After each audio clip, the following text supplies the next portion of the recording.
You remember the moment. The air grows cold. You've just laid your soul bare on the table, a fragile, beating thing. You offered vulnerability, a gift you believed was priceless. But her eyes, they don't reflect gratitude. They reflect a chilling void. In that silence, a horrible truth begins to crystallize. Your emotional investment was not an asset. It was a weight. You double down. You try harder.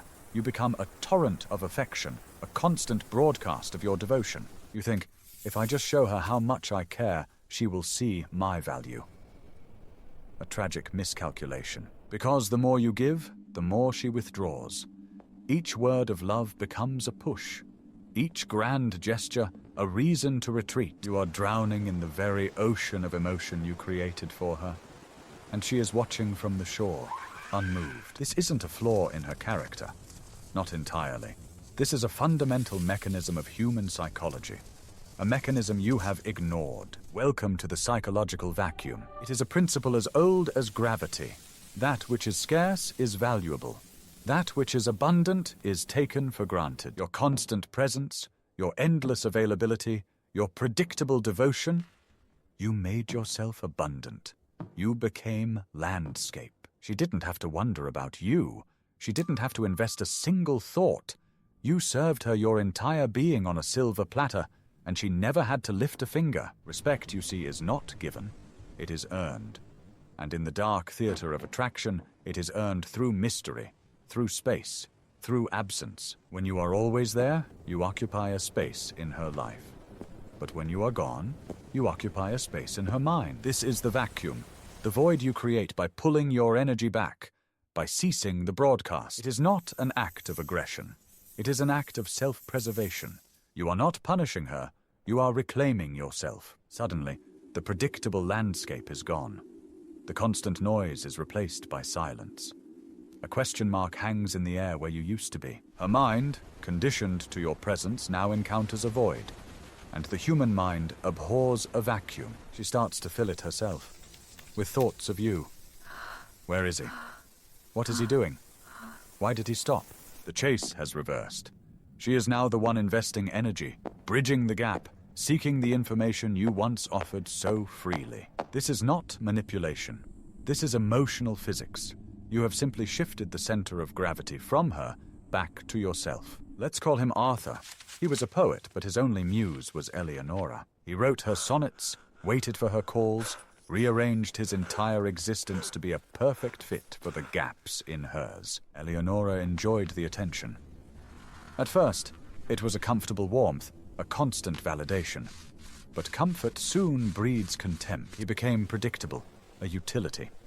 His love was not a passionate fire, but a domestic heater, always on, easily ignored. The calls stopped.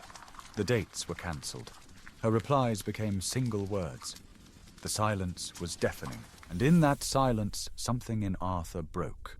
Or perhaps something was forged. He didn't plan it. It wasn't a strategy. He simply ran out of energy to give. The well was dry. He stopped writing to her. He started writing for himself. He put the portrait away. He picked up his old, dusty guitar. He created a vacuum, not by design, but by necessity. He was no longer in her orbit. He was building his own world. Weeks passed. One evening, a message arrives from Eleonora. I haven't heard from you. Is everything okay?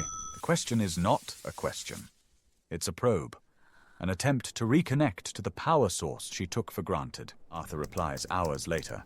Not with a torrent of emotion, but with a simple, I'm fine. I've been busy writing. The vacuum just grew stronger. Busy? Her mind races. Busy with what? Or with whom? His absence had created a mystery. And she, for the first time, was genuinely intrigued. His distance had earned her attention. His emotional distance became the only thing she truly respected. Not because she was cruel, but because it was a signal that he had a world of his own, that his happiness was not contingent on her, that he was a complete person, not a satellite to her planet. Here is the truth you must understand. The vacuum is not a trick you perform. It is a state of being you achieve. It's the space created when you genuinely stop needing her validation, when your self-worth is generated internally, not begged for externally. Don't play distant.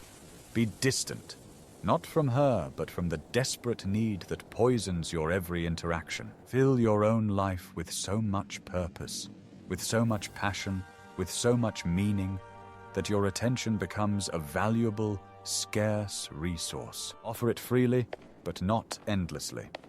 Let her be a welcome guest in your world, not the foundation it's built upon. The psychological vacuum is the silence that allows her to finally hear her own desire. It's the space where her respect for you can finally grow.